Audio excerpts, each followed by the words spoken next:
वहाँ हो, कहाँ खो गई हो, क्या कर रही हो, कहाँ खो गई हो, यहाँ हो वहाँ हो, कहाँ खो गई हो, क्या कर रही हो, कहाँ खो गई हो।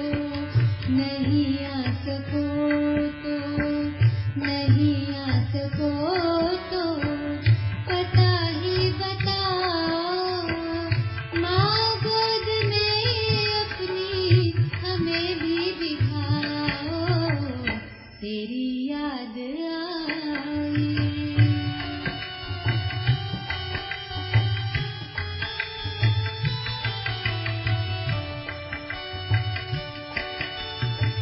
वादा किया अंत तक साथ देंगे, कहा कब की यूं बीच में छोड़ देंगे।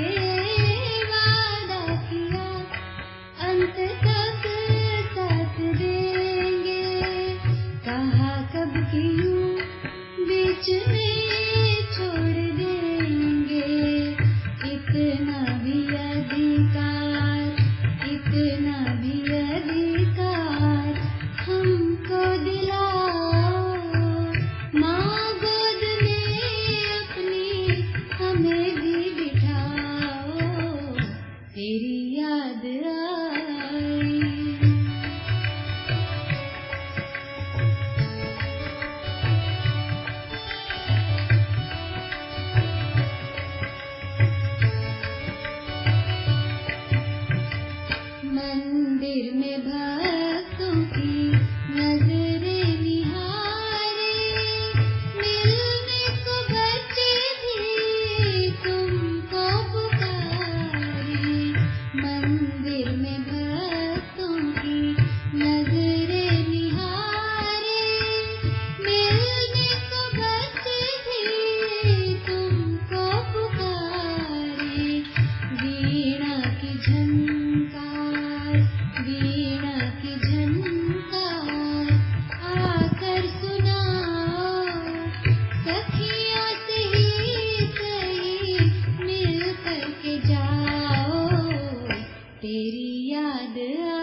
ओम शांति। आज हमारी मुरली की डेट 13 अप्रैल 2011 और मुरली का टाइटल ज्वालामुखी अग्नि स्वरूप योग की शक्ति से संस्कारों का संस्कार करो, अपने चलन, चेहरे, दृष्टि, वृत्ति और संकल्प से बाप को प्रत्यक्ष करो। आज मम्मा डे। किसी को पहले मम्मा के बारे में कुछ शेयर करना है तो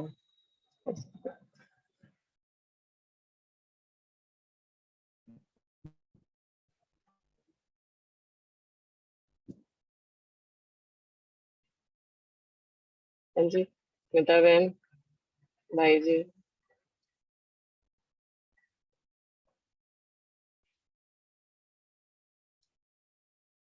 आज की मुरली में भी बाबा ने याद किया हाजी के पाठ के लिए। तो मम्मा की तो बहुत सारी विशेषताएं हैं। तो आज का जो संदेश था उसमें भी मम्मा ने वही बोला था। बाबा ने कहा कि सभी आपको बहुत याद कर रहे, बहुत सारे भोग की थाली आई थी। तो मम्मा ने कहा था कि लेकिन इतने तो मुझे पहचानते नहीं। वो मम्मा का जो कहना बाबा से कि इतने तो मुझे पहचानते नहीं। फिर बाबा ने जो अभी इस गाने में भी था वो कि हर किसी ने देखा नहीं मम्मा को, फिर भी मम्मा से हमारा अटूट प्यार है। तो उस पर बाबा ने कहा था जो आज के भोग संदेश में कि जैसे छोटे बच्चे होते हैं, उनके अगर पिताजी व मम्मा जैसे माँ गुजर जाती है तो फिर उनके बारे में उनको बताया जाता है कि आपकी ना मम्मा या फिर आपके ना पिताजी ऐसे ऐसे थे, कि उनकी विशेषताएं थी। तो उस तरीके से वो उनको पहचानने लगते हैं कि हमारे ऐसे थे, इनमें वो विशेषताएं थी। वो भी नशा अलग रहता है कि उनमें क्या क्या विशेषताएं थी। तो उस हिसाब से तो फिर वो पर्सनैलिटी से हम जाते हैं कि हाँ हमारी माता या पिता ऐसे, तो हमें भी ऐसा बनना है। तो बाबा ने वो लौकिक का उदाहरण देकर बताया कि इस तरीके से मम्मा आपके इतने सारे जो बच्चे हैं याद कर रहे हैं आपको आज। और ये गीत सुना तो उसमें भी वही लाइन थी, सभी ने आपको मम्मा को खाली लेने से प्यार है। तो ये कोइंसिडेंस तो ये तो फील तो होता ही है। और खास करके जनवरी मास जो बाबा का है, ब्रह्मा बाबा का, उसके बाद बराबर 6 महीने बाद मिडल में आते हैं मम्मा का डे। तो ये एक ये भी रहता है कि 6 महीने में हमने क्या पुरुषार्थ किया है उसका एक रिकॉल करके फिर से हमें एनर्जी भरती है माँ। तो मम्मा का तो पुरुषार्थ पहले से ही ऐसा ही रहा है कि जैसे बाबा कुछ डायरेक्ट ऐसे खिलाते हैं तो उसको जैसे मम्मा चिंतन मनन करके उस भोजन को ऐसा बनाती है कि जो पच सके बच्चे को। पिताजी का काम रहता है आकर लाकर डाले घर में सब कुछ सामान, लेकिन उसको बनाना और इस रीति से बनाना कि बच्चों को वो पच जाए। तो ये मम्मा का विशेष पुरुषार्थ रहा है कि ज्ञान का मनन चिंतन जो आज की मुरली भी चली, तो सारी मुरली का सार आज की साकार वाणी जो मम्मा डे के लिए थी उसका एक ही सार समझ में आया कि समझ उसमें बाबा जैसे कि कहा है दुख का कारण कौन क्या है। हम कहते हैं कि परमात्मा ने दुख दिया, तो कितनी अच्छी तरह से मम्मा ने उसका चिंतन करके बताया है कि ये अंडरस्टैंडिंग ये समझ ही चाहिए कि एग्जैक्ट कारण क्या है, क्या हमारे कर्मों से हम हमारा भाग्य बना रहे हैं या फिर बाबा ऐसे रेडीमेड तो देगा नहीं ना। पुरुषार्थ तो हम सुख के लिए भी करते हैं, तो क्या दुख वो कैसे देगा। तो बहुत ही वो तो विशेषताएं बहुत है, लेकिन कोई और शेयर करेगा तो जी। हाँ जी, हाँ जी। और दीपा बहन, आपको शेयर करना है कुछ मम्मा के बारे में? आप क्या पिक करते हो मम्मा से? मम्मा की कौन सी विशेषता आपको बहुत खींचती है?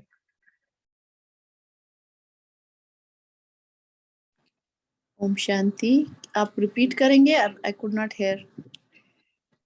तो जस्ट आस्किंग कि मम्मा से आपको क्या प्रेरणा मिलती है, कौन सी विशेषता आपको सबसे ज्यादा खींचती है मम्मा की? मुझे उनकी हाँ जी बहुत सारी है वैसे। हाँ जी, और वो एक बार जो गलती करी वो मैं चाहती हूँ मैं ऐसा करूँ कि जो एक बार मैंने गलती करी वो दोबारा रिपीट ना हो। जी, आज की मुरली भी बहुत बहुत ही अच्छी थी। हाँ जी। ओम शांति। रुषा, हाँ जी भाई जी, आप बताइए। ओके, ओम शांति। ओम तो शांति। जैसे मम्मा का डे है तो सबके मन में यही बताती होगी कि मम्मा की ऐसी कौन सी विशेषता है जो हम धारण करें। बाबा भी कहते हैं फॉलो मदर फादर, या मम्मा बाबा के तख्त नशीन बनो। तो सबके मन में अलग अलग बातें आती होंगी, और ये कितनी कमाल की बात है कि मम्मा का गायन शक्ति के रूप में है। तो ऐसा क्या किया होगा उन्होंने कि वो शक्ति रूप में गायन उनका होता है। तो एक इम्पॉर्टेंट रेट है कि मम्मा ने किसी भी बात का एक्सक्यूज़ नहीं बनाया, कि सेल्फ विक्टिमाइजेशन नहीं किया कि ये चीज़ नहीं है तो ये हो नहीं सकता। कोई भी रिसोर्सेज नहीं है, कोई भी सपोर्ट नहीं है, कुछ भी ना होते हुए भी इन्होंने सब कुछ प्राप्ति कर ली। तो हम सब के लिए बहुत अच्छा एग्जांपल है कि रिसोर्सफुलनेस होना ज़रूरी है। रिसोर्सेज होना उतना, इट डिपेंड्स, वो टाइम की बातें होते हैं, कभी नहीं होते हैं।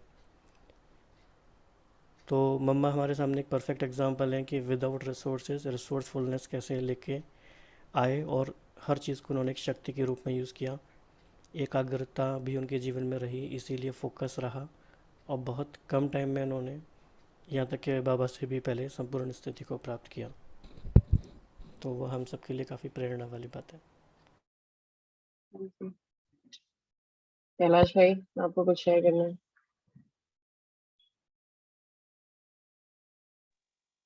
ओम शांति दीदी। जो बातें अभी बता रहे हैं भाई बहन, एग्रीड, सब सही है। ओके। जी, वैशाली बहन, आपको कुछ शेयर करना है मम्मा के बारे में?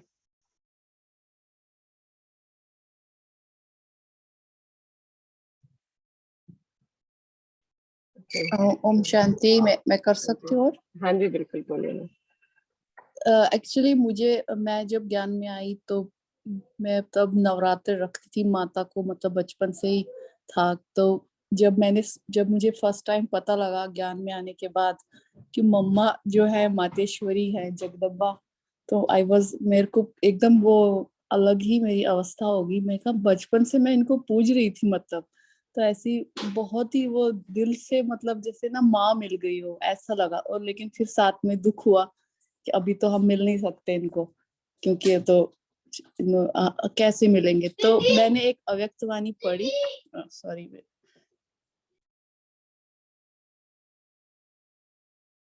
तो अव्यक्तवाणी एक पढ़ी है मैंने, उसमें साफ साफ लिखा हुआ है कि मम्मा का रिबर्थ हुआ है। वो 1980 की मुरली है, I think January, exactly date याद नहीं है।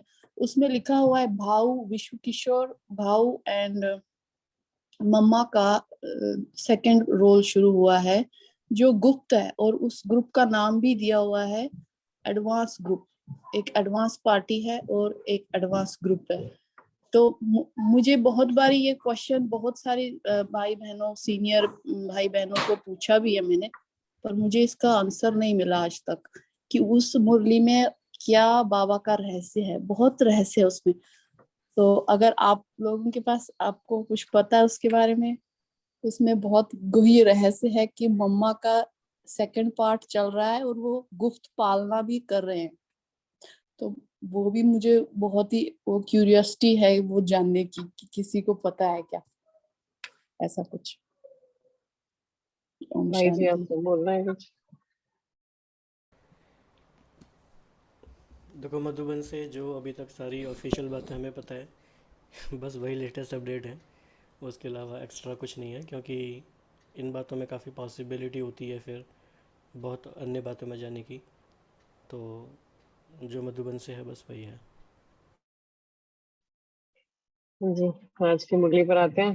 तो आज बाबा ने मुरली में ड्रामा प्लान अनुसार ऐसा चला, ब्रह्मा बाबा को याद किया, मधुबन को याद किया, कैसे हमको बाबा को प्रत्यक्ष करना है और प्रत्यक्षता हो क्यों नहीं रही है, वो बाबा ने बताया। तो मधुबन के बारे में किसी को अपना कोई एक्सपीरियंस अभी इस समय शेयर करना है?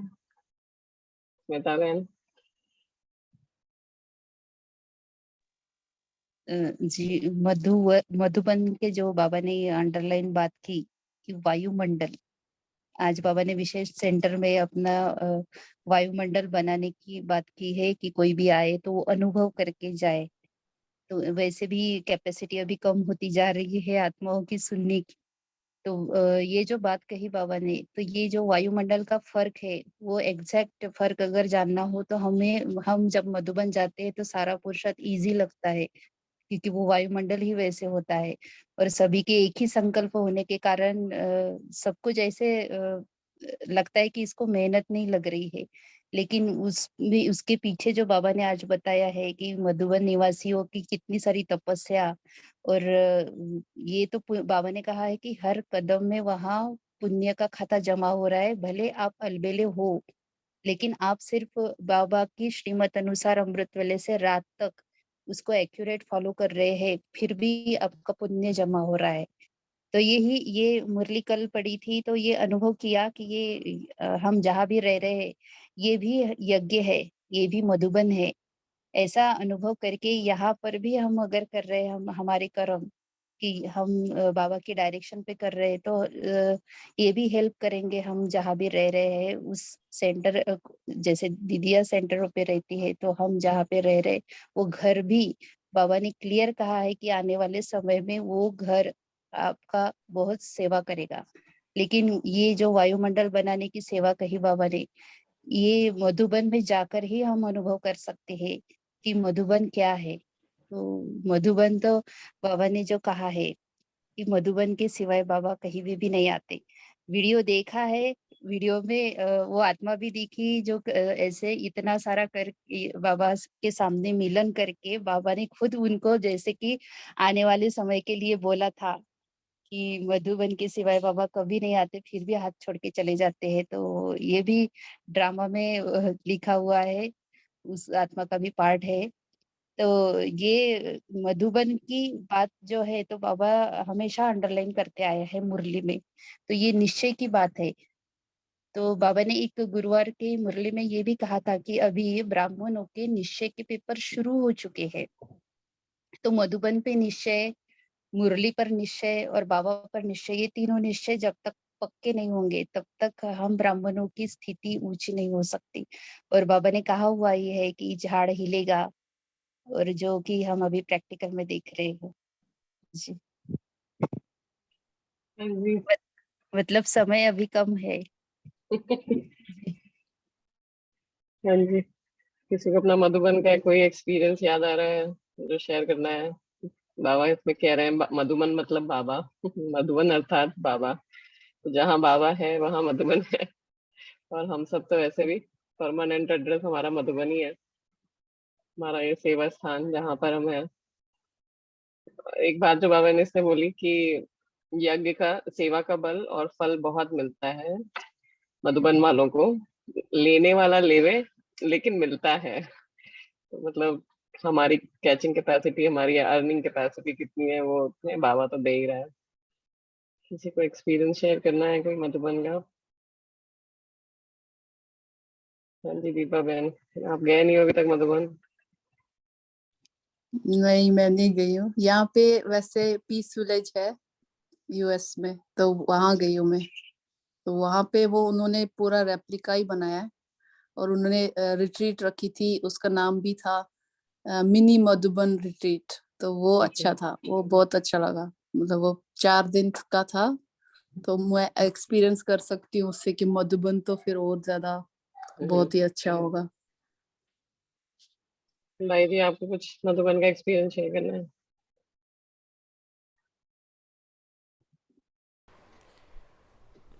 मधुबन को जैसे बाबा एक नाम देते हैं जादू की नगरी, तो वो सच में जादू की नगरी है। अगर हम बहुत साइलेंट रहते हैं तो हर बार हम देख सकते हैं कि मधुबन में अलग अलग तरह के एक्सपीरियंस होते हैं। सिर्फ हम अवेलेबल हो जाएं और साइलेंट हो जाएं तो मतलब वो फिज़िकल एक लोकेशन तो है ही, लेकिन एक उसकी सटल कुछ विशेषताएं हैं मधुबन की, वो जाके फील होती हैं। लेकिन ये चैलेंज आजकल हो जाता है कि कई बार जैसे जैसे समय आगे बढ़ रहा है तो संख्या ज़्यादा आ जाती है, लोग बहुत हो जाते हैं। तो ऐसे टाइम में कैसे हम एकांत में रहें, ये कला अगर हमें आ गई तो फिर तो मधुबन हमारे लिए बहुत नए अनुभव कराता है। हाँ जी अभी जी हाँ आप हाँ अपना अनुभव शेयर कीजिए, अभी आज जाकर आए। हाँ। तो मधुबन तो हमेशा ही बहुत स्पेशल रहता है, जाने से लेकर वहां पर रहना, मतलब जाने से पहले ही कितना एक्साइटमेंट होता है कि एक वो जो होम कमिंग वाली फीलिंग रहती है कि हाँ घर जा रहे हैं। एंड वहां पहुंचकर ऐसा लगता है कि बाबा की अव्यक्त पालना ऐसी मिल रही है, तो जब साकार पालना होती होगी तब कैसा रहता होगा। सो इस बार जब निर्वैर भाई से भी मिलना हुआ तो उसमें भी वो कह रहे थे कि कैसे तुम ही से खेलूं, तुम ही से खाऊं, तुम ही से सब कुछ कैसे होता है प्रैक्टिकली, वो हम लोग ने एक्सपीरियंस किया है। तो अभी तो कुछ नहीं, लेकिन हाँ मेरे को तो अभी भी इतना लगता है ये सोच के कि अगर इस समय ऐसी पालना मिल रही है तो जब बाबा मम्मा रहते होंगे तब क्या रहता होगा मधुबन जाना, और कैसे लोग वहां से छोड़ कर आते होंगे। मतलब जो दादियां भी जाती थी सेवा के लिए, या जो बहनें भी सब पार्टी लेकर जाती, बाबा किसी को रुकने नहीं देते थे, तो वो कितने हैवी हार्ट से बाहर आती होंगे। मेरे को तो ऐसा लग रहा था कि हमें ही नहीं आना है अभी, हम तो क्या, लेकिन जो दादी लोग इतने समय बाबा लोग के साथ रहे, बाबा मम्मा के साथ, उनको भी छोड़ के वहां से आना होता है। तो बहुत अमेजिंग प्लेस है। और जो बाबा कहते हैं कि वहां जाके योग सहज लगता है, वो मधुबन का ही कमाल है। तो वो एक्चुअली में बहुत बहुत ही ज्यादा अमेजिंग था। और इतना समय होता है ना वहां जाने के बाद कि कुछ करना नहीं है, सब सिर्फ और सिर्फ बाबा के साथ रहना है। जो मतलब आप अपने आप कुछ भी कर सकते हैं, मतलब बाबा के साथ जितने देर रहना चाहे रह सकते हैं। बाबा ने बहुत सारी बातें मधुबन के बारे में मुरलियों में भी बोली हैं कि केवल मधुबन आना ही मतलब अपने पुरुषार्थ को तीव्र करना है, अपनी धारणाओं को, चारों धारणाओं को मजबूत करना है। और बाबा ने वो जो कहते हैं ना कि तन से नहीं लेकिन मन से तो एक बार मधुबन डेली आना ही है। तो होपफुली सब लोग तो वो करते होंगे, आई डू। तो बहुत ताकत मिलती है खाली मन से भी जाने में। तो मधुबन का एक्सपीरियंस तो कैन गो ऑन। और एक एक बात कहते हैं बाबा, मधुबन जाना माना स्टैंप लग जाता है, स्टैंप लगा लेना कि आप बाबा के बच्चे हो।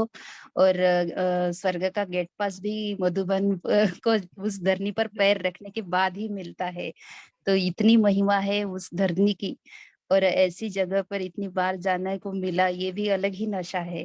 पहली बार गए थे तो वो पहला नशा तो अलग ही रहता है, लेकिन ये भाग्य जब बाबा कहते हैं कि वहां पैर भी रखना बहुत पुण्य का काम है, उसके लिए भी जैसे कि सचिन भाई कहते हैं कि कितने आपके पुण्य कई करे। जन्मों के पुण्य खींच खींच के यहाँ लाते हैं, तब जाके आप यहाँ एक्चुअली आते हो। जी। कविता बहन, हम लोग मधुबन का एक्सपीरियंस डिस्कस कर रहे थे, आपको कुछ शेयर करना है? नहीं। ओके, सो आज हाँ बोलिए ना दीपा बहन। मैंने शेयर किया है यहाँ पे। रोज शाम को अव्यक्ति परिवार से मोहिनी दीदी की क्लास होती है, तो उसमें रोज वो मधुबन का फ्लाइट लेते हैं, वर्चुअल फ्लाइट, हम सब बैठते हैं। ओके तो ओके वो मैंने शेयर किया प्लेलिस्ट, उसमें रोज वो ओके अपडेट होता है, तो आप ओके देख सकते हैं। वो मतलब वो रियल लगता है कि हम जा रहे हैं। वो पूरे उसमें बच्चे दो आते हैं, वो एयर होस्टेस बन के, और अच्छा पायलट भी होता है और बोलता है लेट्स गो। तो वो पूरा फ्लाइट दिखाते हैं, लैंड करती है, welcome to Madhuban.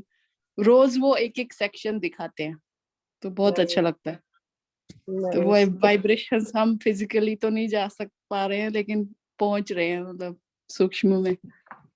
Thanks to Baba. ओम शांति। ओके, आज बाबा ने बोला कि बाबा को प्रत्यक्ष करना है, और कैसे करना है? सूरत से सूरत की सीरत से, चाहे वाणी से, चाहे कोई भी आत्माएं संबंध संपर्क में है, तो आपकी मनसा आत्माओं के कल्याण की भावना से आपके कनेक्शन में आ रही है और आना ही है। तो बाबा कह रहे हैं मनसा सेवा का जो बाबा इतने समय से काम कर दे रहे हैं वो हो रहा है, लेकिन वाइब्रेशन स्पष्ट नहीं है। मतलब पहुंच रही है, लेकिन लाइट की किरणें, सुख शांति की लहर आ रही है, लेकिन कहाँ से आ रही है वो भी स्पष्ट नहीं है। इसके बारे में कोई शेयर करेगा? बाबा जो कह रहे हैं ज्वालामुखी योग की कमी है।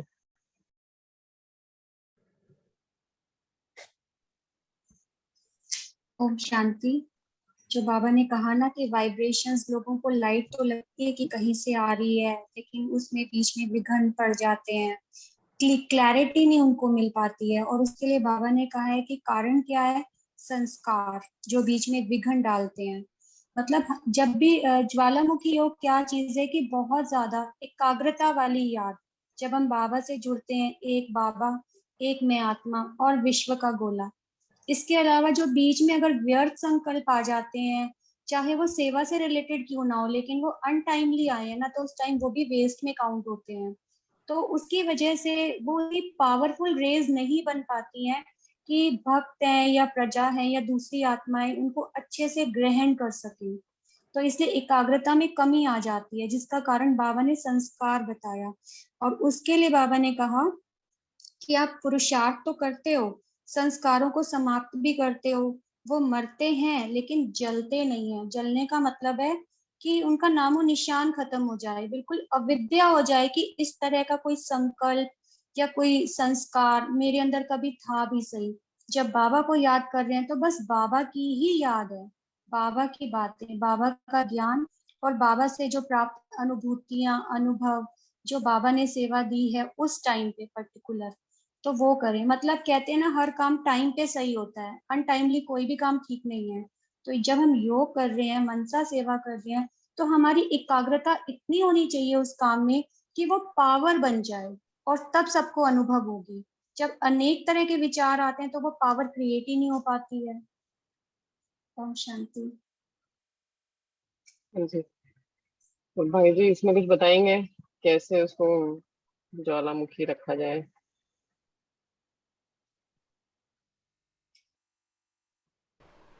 इसमें तो आप मुरली के भी बहुत सारे पॉइंट्स हैं, उसमें से ही कुछ शेयर कर सकते हैं, क्योंकि फिर टाइम भी उतना रह नहीं गया।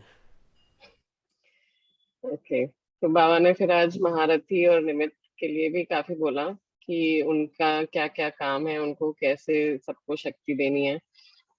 तो इसके बारे में कोई शेयर करेगा?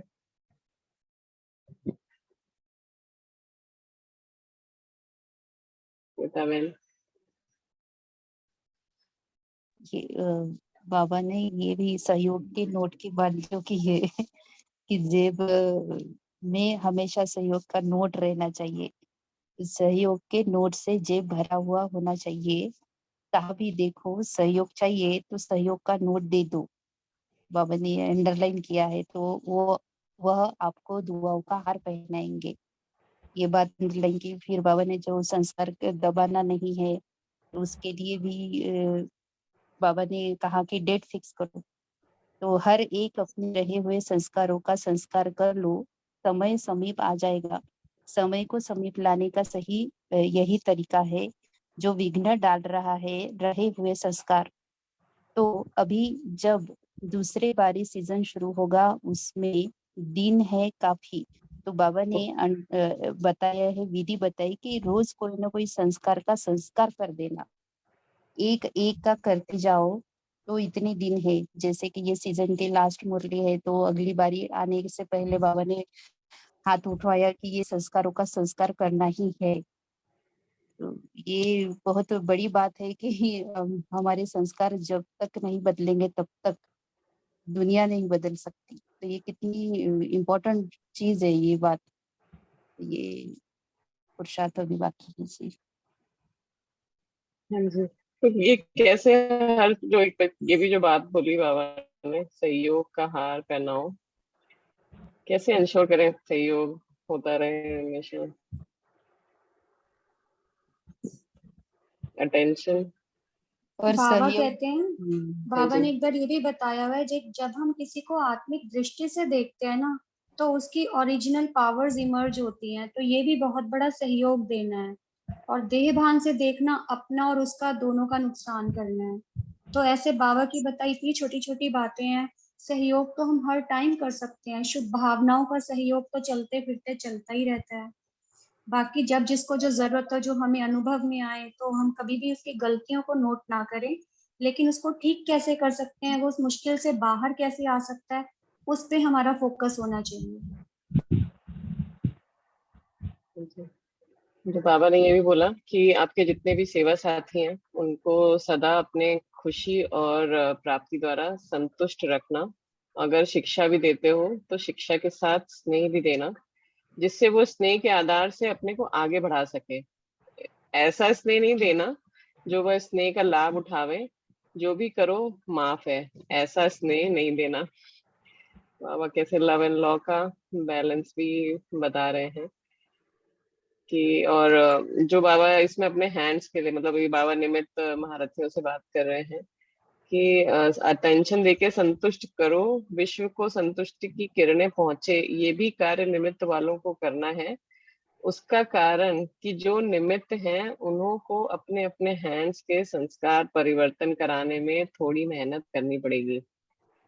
तो अपने ही नहीं, हमको जो निमित्त हैं उनको दूसरों का भी संस्कार परिवर्तन कराना है जी। इसमें और बाबा ने पांडवों के बारे में भी बात करी, उसको एक बार शेयर कर लें, उसके बाद फिर पूरा करेंगे। इसमें बाबा ने एक इम्पॉर्टेंट बात ये कही कि जब भी पांडव कहो तो क्या याद आता है? विजय। उनके सामने अक्षौहिणी सेना थी और पांडव सिर्फ 5 थे। तो बाबा ने इसका अर्थ बताया है कि कैसा भी वायुमंडल हो, अक्षौहिणी सेना का वायुमंडल, मतलब कि चारों तरफ ऐसी आत्माएं जो भगवान को नहीं जानती हैं, जो अपोजिट डायरेक्शन में चल रही हैं। और अगर उनका और हमारा रेशो देखा जाए तो वो 5 का, और मतलब हम 5 पांडव और बाकी सारी वो अक्षौहिणी सेना, ऐसा वायुमंडल तो है। लेकिन पांडव पति की श्रीमत से विजयी बने और विजय का नाम बाला किया। तो और बाबा ने इसमें एक बात ये भी ऐड की कि बाप ने शक्तियों को शिव शक्ति का मंत्र देकर कंबाइंड बनाया, और ऐसे ही पांडव भी शक्तियों की, जो भी पांडवों में विशेषता है, उन विशेषताओं में सहयोग देकर उन्हें आगे रखने में अच्छे हैं। तो पांडवों की ये महिमा बाबा ने की। हाँ जी। और बाबा ने जो ब्रह्मा बाबा के बारे में बताया, और जो बोल रहे थे कि कैसे जो भगवान के बच्चे हैं, हम भगवान के स्टूडेंट हैं, भगवान को फॉलो करने वाले, फॉलोवर्स नहीं लेकिन कदम में पदम बनाने वाले हैं। तो अभी समय भी आपका सहयोगी बनने के लिए तैयार है। हालतें बदल रही हैं, जो हालतें ना चाहते भी भगवान की याद दिलाती हैं। तो फॉलो फादर हमें करना है। और कोई पॉइंट शेयर करना है मुरली से?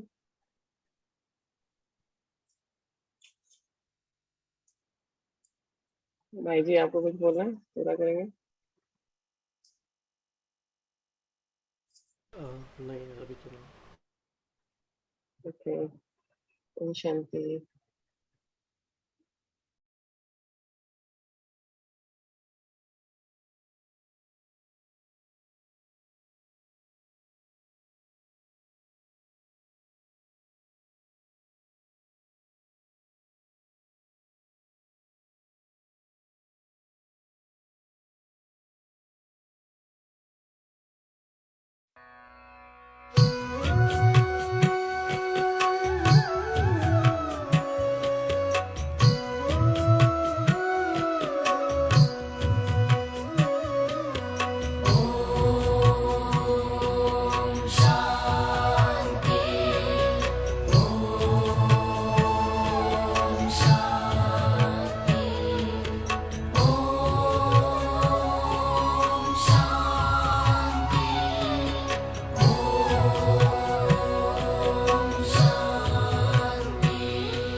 वो योग की ऊंचाइयां और ज्ञान की गहराइयां, वो योग की ऊंचाइयां और ज्ञान की गहराइयां तुमने सिखाई मम्मा, है प्रेरणा हमारी। वो धारणाएं तेरी और पालना वो तेरी, जिस जिसने भी है पाई करे वंदना तुम्हारी। वो योग की ऊंचाइयां और ज्ञान की गहराइयां।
हर कोई चाहता है तू आए फिर से मम्मा, वो प्यार की बौछारें बरसाए फिर से मम्मा।